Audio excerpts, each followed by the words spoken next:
Thank you. Wow. I have to say, that's a hell of an entrance. I mean, first off, I have a feeling I'm never going to get a WWE entrance. That's as good as it's going to get. Well, guys, before I dive in, got a little surprise announcement. You're hearing it here first. We are really proud to be teaming with Charlie and Turning Point on a new documentary. It's called Identity Crisis. It is inspired by our groundbreaking documentary at Daily Wire from our very own Matt Walsh, who will be here a little bit later, called What is a Woman?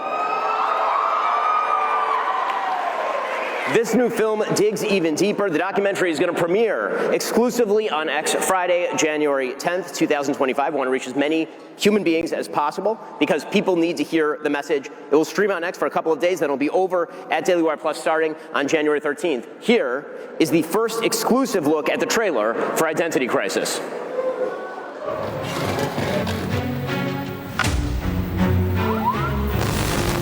I've often said that gender-affirming care is health care, it is mental health care, and it can actually be suicide prevention care.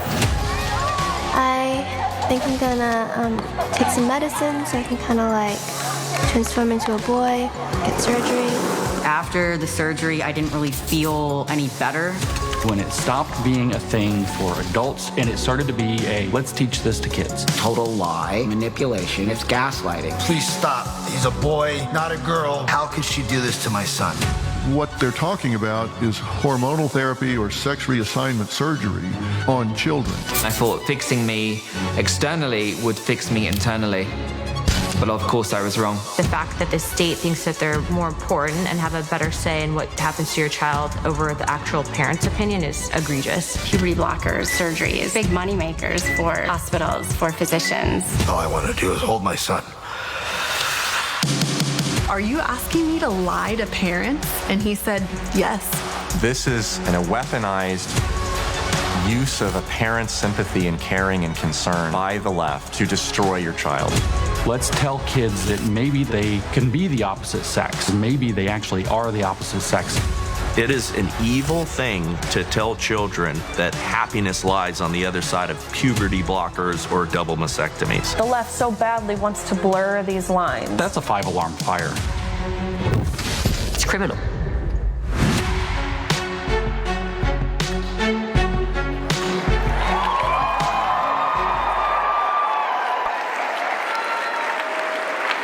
Well, I couldn't be more excited to be here today because the golden age of America is just beginning. Man, I gotta tell you, for the past few years I've been in a bad mood, and if you've watched my show, I'm usually in a bad mood. But I'm in a pretty good mood right now. Now, this is all happening because President Trump is a force. He is a historic force. He is the historic force of our age. He was the man standing between the United States and stagnation and surrender. And President Trump stood. And he was indicted. And he stood. And he was shot. And he stood. And America stood with him. We stood with him. You see, in America, I really believe that America right now is divided between what I like to call the lions and the scavengers. Lions are people who want to build things, people who are productive, people like the people in this room, people who believe they have the power to choose and to act in the world, and that they have duties in this world, duties given to them by God, duty to family, to community, to country, and to themselves to be the best that they can be. Lions believe that merit ought to triumph. And then there are the scavengers, and they've been in charge for a while. The scavengers believe that if you fail, it's probably somebody else's fault. They believe that all the systems that allow for success, for merit to thrive, that those systems are broken and must be wholly destroyed. Well, they were on the rise. For nearly 4 years, they were on the rise. And now the scavengers are on the run. They're in retreat. And that is thanks to you. That is thanks to President Trump. And that's also thanks to Charlie Kirk and Turning Point, which have done such extraordinary work. I actually met Charlie Kirk when he was 18 years old. He's younger than many of the people who are currently in this room. And Charlie was going around a conference in Florida, in Palm Beach, Florida, looking for donors for Turning Point. I remember turning to my business partner, Jeremy Boring, and saying, that guy is going to be the head of the RNC one day. And instead, Charlie built his own RNC. It's astonishing. So I want to talk today a little bit about why I am so hopeful. The reason that I'm hopeful is because Donald Trump and the American people are about to make our economy dynamic again. Donald Trump and the American people are about to make America's position in the world unquestioned again. And Donald Trump is about to make the American dream possible again with the American people. So let's talk about the economy for a second. There's a whole school of thought out there that just wants to punish success, that believes that innovation is a sin, that believes that people like Elon Musk, by building rockets, is doing something deeply wrong, that Elon Musk, by building Tesla, is doing something deeply wrong. He has committed the great sin, which is to earn. His great sin is that he created great companies. That is a huge sin in their view. But here's the thing. Businesses hate that sort of thing. So you end up with stagnation. You end up with inflation. You end up with lack of creativity. All of that is about to end. President Trump is a businessman, which means there's only one thing in life, we all know this, that President Trump cares about. There's only one thing, winning. That is all he cares about. Okay, a lot of people think he cares about, that's wrong. He cares about one thing, winning. And he cares about winning for the American people. That means unleashing the power of free markets. Free markets have been maligned in this country. They have been treated as something wrong, as sort of a man-made system that's jiggered in order to harm certain people at the expense of others, and that is false. Free markets are merit. Free markets are justice. Free markets are innovation, and they are dynamism. Free markets are what's going to make all these young people rich one day. That's what free markets are going to do. The Scavengers believe that it's the government's job to establish cosmic justice, that because all human beings are created equal before God, but we're not all equal in our qualities, right? I'm not going to be playing LeBron James in basketball anytime soon. And by the same token, I've read more books than LeBron James, which is to say more than one book. That because of that, the Scavengers believe that cosmic justice must be established from above. The outcome should be the same for everyone. That is truly unjust. It is tyranny, it is evil, it requires discrimination, and it requires cruelty. Free markets say the opposite.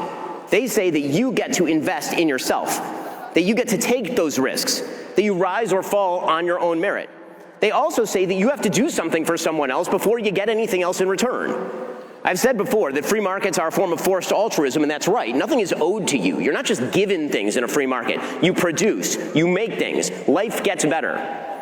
And one of the magical things about free markets are the opposite of socialism and stagnation that the left likes to talk about. Socialists like Bernie Sanders and AOC, career useless people, absolutely useless leeches on the ass of society.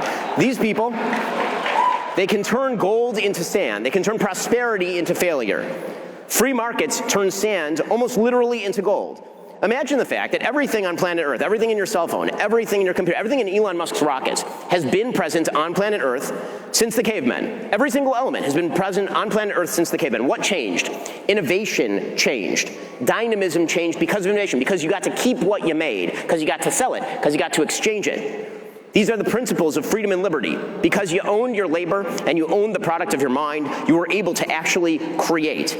You can take the same sand that's been on planet Earth for all of human existence, and you can turn that into the superconductors that power the military equipment, that powers the American military, the greatest military on the face of the earth. You can do that because of free markets, and Donald Trump is going to make free markets great again. Donald Trump likes capitalism. Donald Trump is not afraid of business success. Donald Trump is a businessman.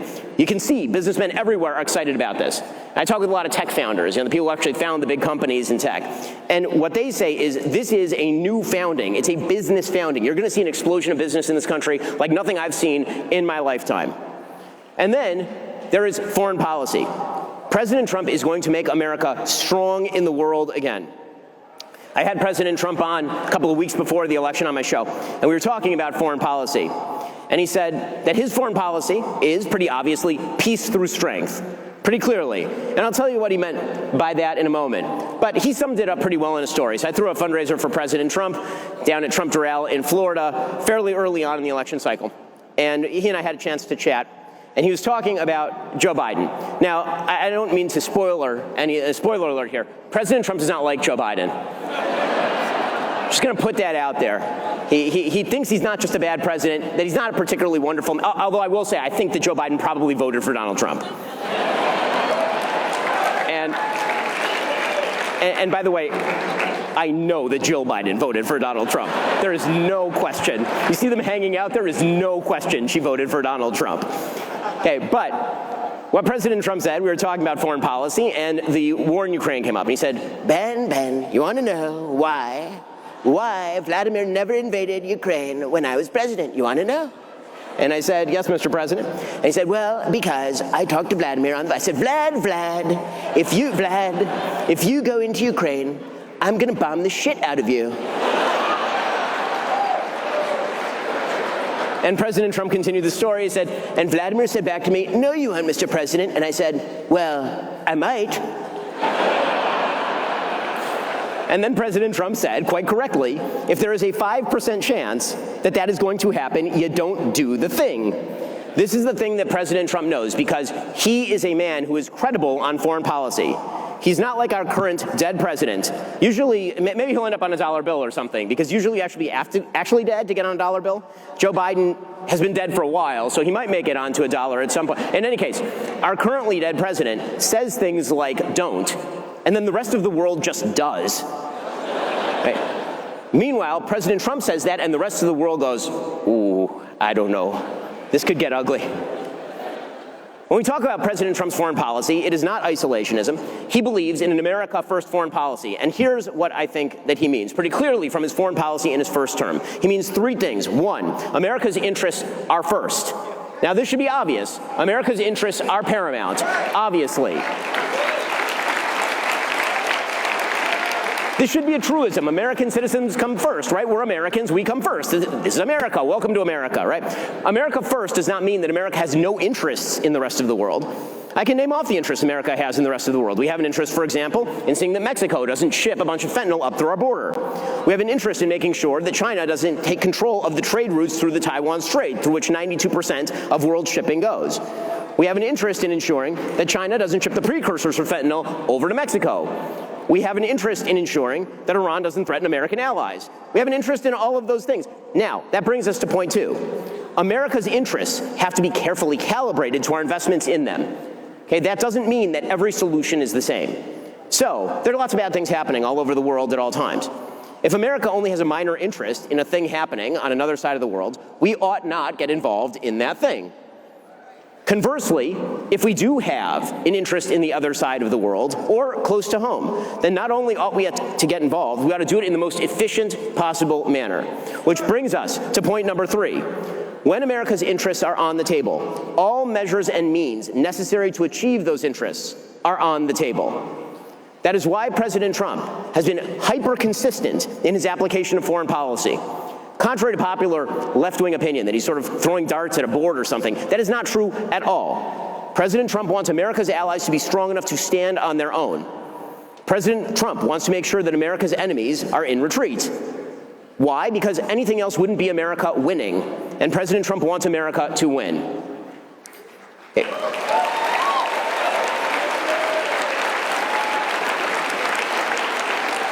And then there's the American dream.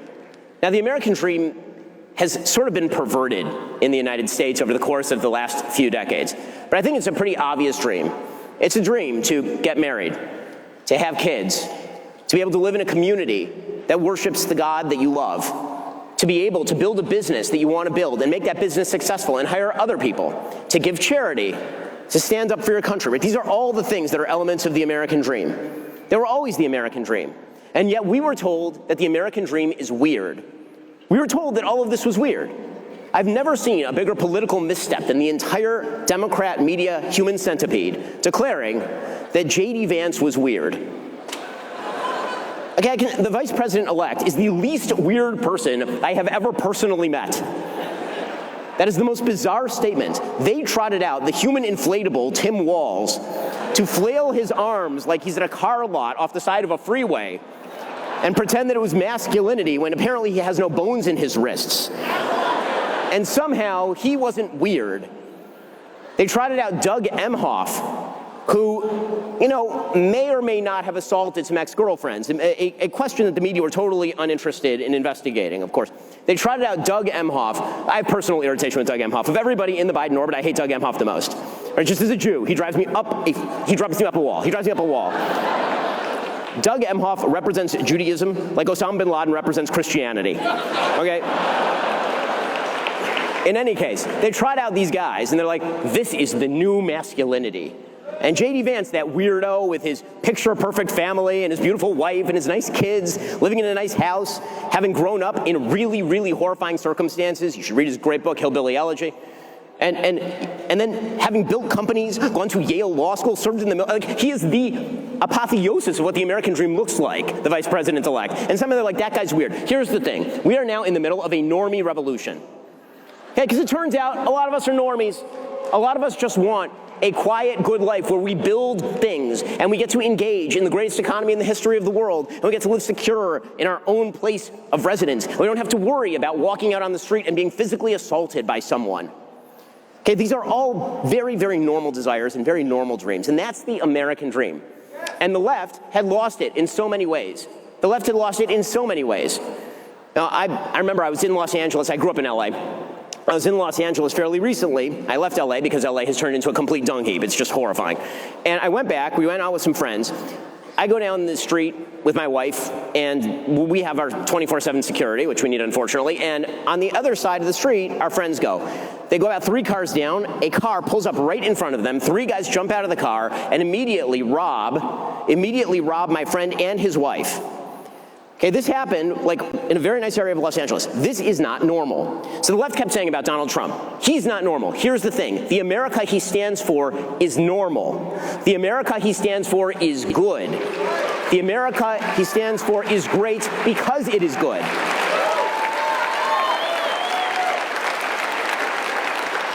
So that's why I'm in a good mood, because we're actually winning. But here's the thing, winning requires constant work.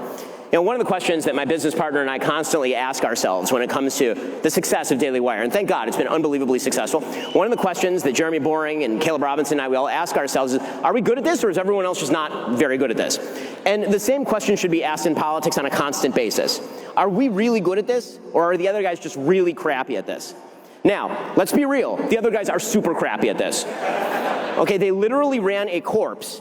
And then when it turned out that everybody found out he was a corpse because he died on stage with President Trump, they then decided to swap him out for a potato of a human. A person who is physically incapable of uttering coherent sentences. And so I think the question we have to ask ourselves is, how do we retain the momentum? And the answer is, we do the right things. We do all the things that President Trump has already promised he's going to do. And here's the thing, I think that he's going to do all those things because President Trump keeps his promises. Now, I've talked about this before. My evolution, I have evolved on President Trump, as many people in this room know. In 2016, I didn't vote for either candidate because I didn't know if President Trump was going to be conservative. And I said at the time, I doubted that he would. And then, right away, he nominated Justice Gorsuch. And I put on a MAGA hat like 1 month into his presidency. And then in 2020, obviously, I backed him and I supported him and I voted for him. And in 2024, I backed him, I gave money to his campaign, I fundraised for him, I campaigned in 6 states, I went with him personally to an October 7th tribute. Right? I do all, and that's not because I'm doing anything great, it's because he is doing something great. And if we back him, and if he does the right things, which I think he will, I believe he will, I actually know he will, if he does those things, then he is totally correct. America will be great again. The great American comeback is on. A new golden age is just beginning. Alrighty, so, okay, so now we have like 16 minutes of fun. Let's do some Q&A, because it's more fun. There's some microphones wandering the room. I love you, man! Thank you, I appreciate it.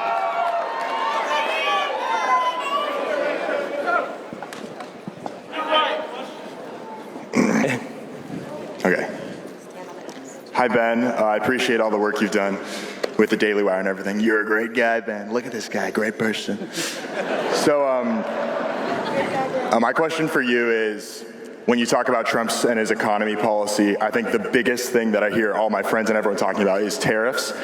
So if if what Trump says on tariffs really is so true, he wants 60% on China and just 20% base, the biggest I can think of from what I'm researched is from 1828 when they passed 50% tariff policy.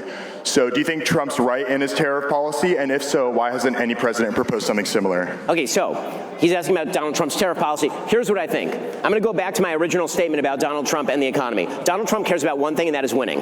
Okay, what that means is that if tariffs are in fact inflationary, if they are in fact a problem, then he is not going to do them. But the tariffs are really designed not because tariffs are like fun and games. Tariffs are designed for President Trump as leverage. There is no one in the history of American politics who has used leverage better than President Trump. Right? He uses tariffs as a way of threatening countries to do what he wants. So I'll give you a story. I won't give you the source on the story because I don't want to betray confidence, but it's a great story, so I'm going to tell it anyway. Okay, so this is a story I'd never heard anywhere before. Here's the story. President Trump is meeting with Justin Trudeau, okay, who may or may not be Fidel Castro's son. In any case, and by the way, he's totally Fidel Castro's son. Anyway, he's meeting with Justin Trudeau, apparently, during the first administration, and he is asking for a bunch of things, right, for Canada to do. And Trudeau doesn't want to give all of them. So Trump says to his people, bring Justin here, bring Justin to me. So apparently they sit across from one another.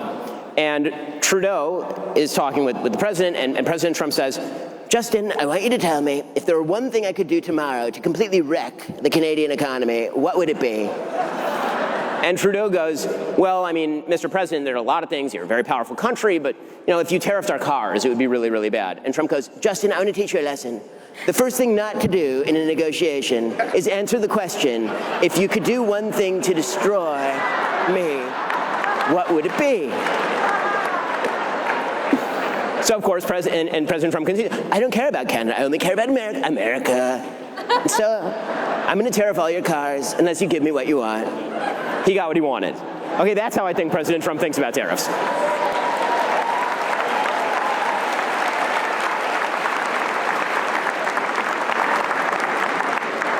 Hey Ben, super easy, fun question. After your review of Wicked and hearing you were a musical theater enthusiast as well, I gotta know what your favorite musical theater performance is. Well, I'm sorry, I missed the last part of the question. What's your favorite musical theater performance? Oh, what's my favorite musical theater performance? Man, guys, I'm straight. I'm just gonna put that out there right now. I have 4 kids as proof of this fact. Okay, but my favorite musical theater performance, I will say that the most brilliant musical ever written is Sweeney Todd. My personal favorite musical is 1776. Every year when I was a kid, I dressed up as John Adams from the musical 1776. For the parents in the room, for Halloween, not just on a daily basis. For all the parents in the room, if you want to show your kids something super patriotic for July 4th, go show them the original musical of 1776. It's terrific. Hey Ben,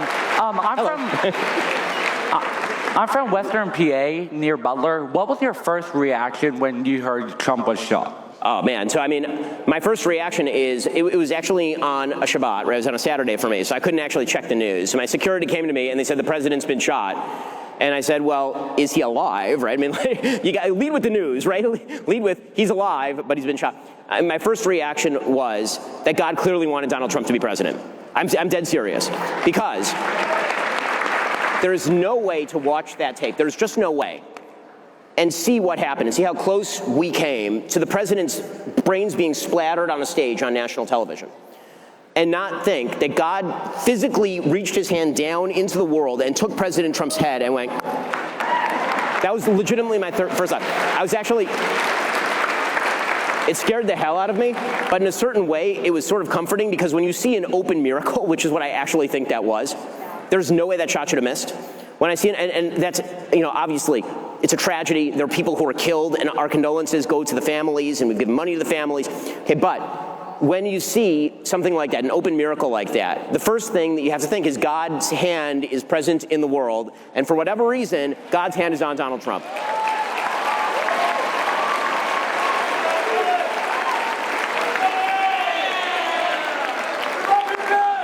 So I actually have a much more difficult question, unfortunately.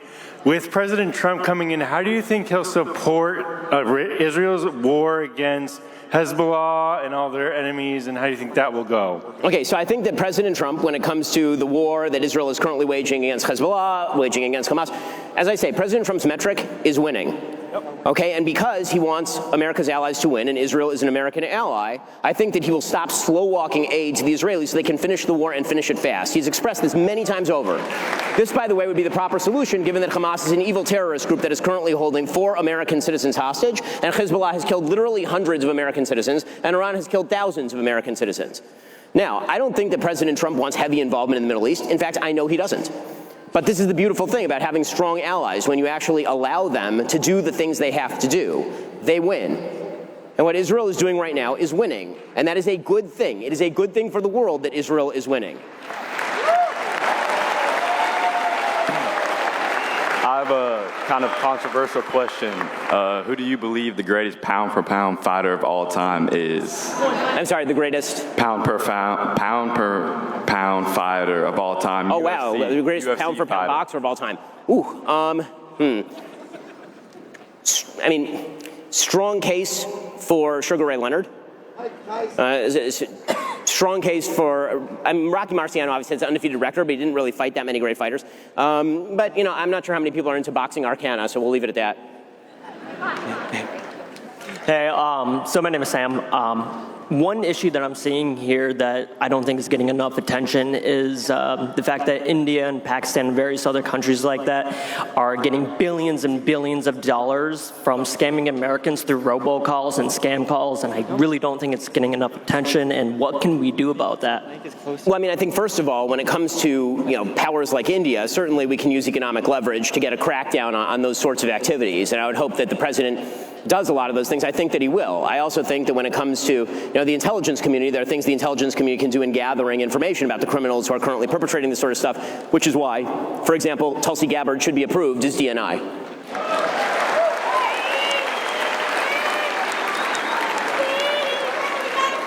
Hello, Mr. Shapiro. My name is Ian O'Neill. First of all, I want to thank Mr. Kirk and you, because I used to be deep blue in my ideology, and I used to be a self-proclaimed socialist. Well, thank you.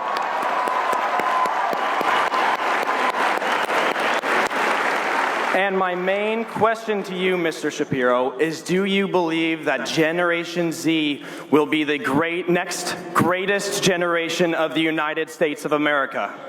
So, we're going to find out whether Generation Z will be the next greatest generation. I got to hand it to my boys, the millennials. We showed up this election cycle.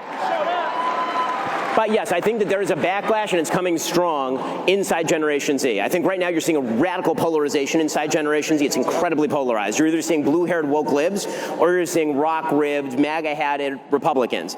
A lot of that tends to be gender-gapped, but I do think that as the left continues to follow this pathway into nothingness, and as people get older, and as they start to get married and start to pursue actual purpose in the world, they will become more conservative. So I think there's every opportunity to do that, thanks to organizations like Turning Point and the hard work that the people in this room have done. I want to get to that question, but there's a girl over here who really wants to ask a question. So, hey. How do you feel about them possibly implementing Bible teachings in public schools as a Jew? Oh, okay. So the question was, how do I feel about people implementing Bible teaching in schools as a Jew? I think it's great. I think they should. So.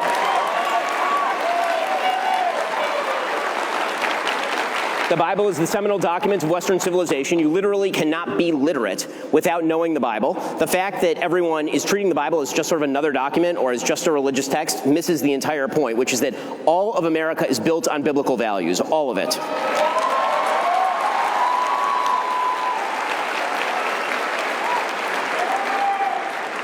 Hi, I was just very curious. Given your stance on sending money to Eastern Europe with Ukraine, why are you such a proponent for sending money to the Middle East? The truth is that I'm very much in favor of sending money where I think it will be useful. So the big problem with sending money to Ukraine right now is that the Europeans really should be paying their freight, and also that you have to have an off-ramp in Ukraine. I'm actually not a proponent, for example, of completely cutting off Ukraine if it means Vladimir Putin walking through Kyiv. And actually, President Trump has said something very similar. What he wants is for the Europeans to actually pay their freight. He wants the Europeans to up their spending. When it comes to the situation in the Middle East, I've said 1,000 times, and I will continue to say, Israel should get off American aid as soon as humanly possible.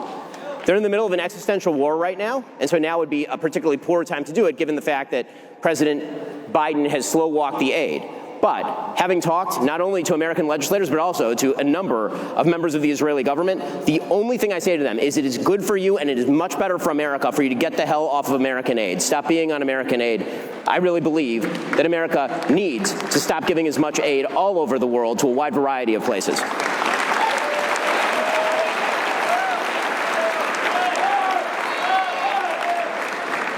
Oh, sorry. Yeah, you go and then we'll get this guy. So my name is Kaiser Williams, and I've been told that my first name is offensive and that I should be called by my middle name. Do you take offense to my first name? Why would I possibly take offense to your first name? Because I mean, it'll be a real irony if it turns out your middle name is Hitler or something. But it's but no, I figured not. Like, why would that's so stupid. There's so many great names to take offense at. Like, for example, Cardi B. Yeah. You're staying right there? Okay, so the question was, who's going to be a Democratic nominee in 2028? I don't know, man. That bench is looking real thin. I mean, not the Democratic nominee in 2028, guys. The Democratic nominee in 2028. So, well, let's see. Who do they have? They have the mayor of a small town who is gay and likes choo-choos, Pete Buttigieg. Kamala might not go away. She's talking about running again, which, God willing, you know, I will donate to that primary campaign. I would love to see her try. There's been some talk about J.B. Pritzker, who has to be lowered into the Illinois Capitol by crane. There's been some talk about the genderless Ken doll that is Gavin Newsom in California. Again, this is... And, of course, there is the somewhat routinely wasted-appearing bartender AOC. So it's not like an amazing... It's not an amazing bench, is I guess what I'm saying right now. I have no idea, but none of them look particularly good. Hi, Ben. My name is Grace Hosmonic, and I want to thank you personally for making me a conservative. I was a socialist and an atheist for 10 years, and because of you, the people of Day Wire, I became a Christian and a conservative.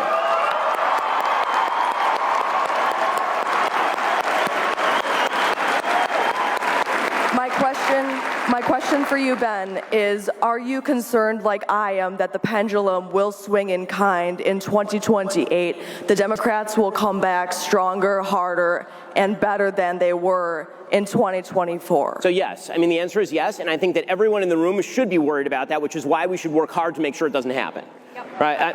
I tend to be a worrier. And sometimes worry is the first step at actually planning for the countermeasure. Okay, the best countermeasure is going to be success. I don't think it's going to happen because I think President Trump is going to have an incredibly successful presidency. But that does mean a few things. It means, for example, that Congress has to be on the same page as the president. It does mean that Republicans and the president need to work in concert with one another because they have an incredibly slim majority in the House. And as I've said before, when it comes to politics, you know, politics is not just a matter of sort of sheer willpower. You actually have to have some give and some take, and it gets pretty ugly sometimes. There's a lot of sausage that has to be made. Okay, but I do think that this is going to be a really successful presidency, and that will be the best comeback to the possibility of a Democratic resurgence. I think they suck at everything, and I do trust that they will continue to suck at most things. This will be the last question.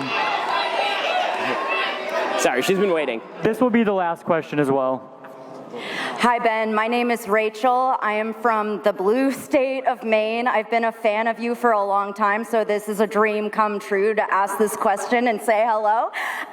My question to you is, as you know, New England was one of the few places in the country that stayed blue this election. So how can we make New England great again?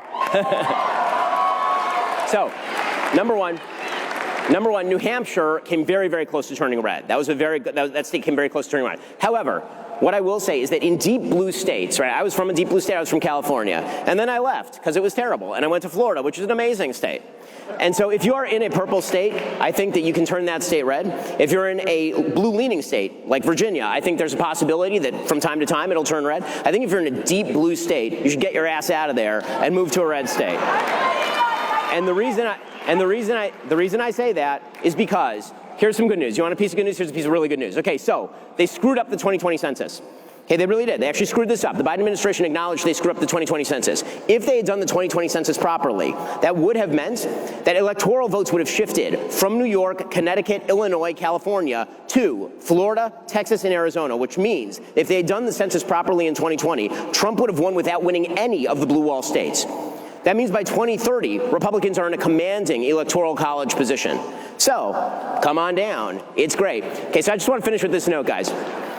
The future of the country is not just President Trump. The future of the country is in this room. It's on both sides of me. It's these young people here. It's the people who are in the audience who are building the businesses and creating the educational institutions that are building the social fabric of the country. The future of the country is beginning right now.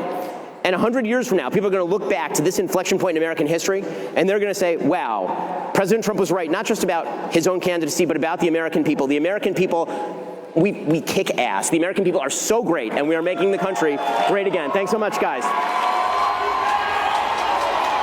Thank you. I appreciate it. Thank you.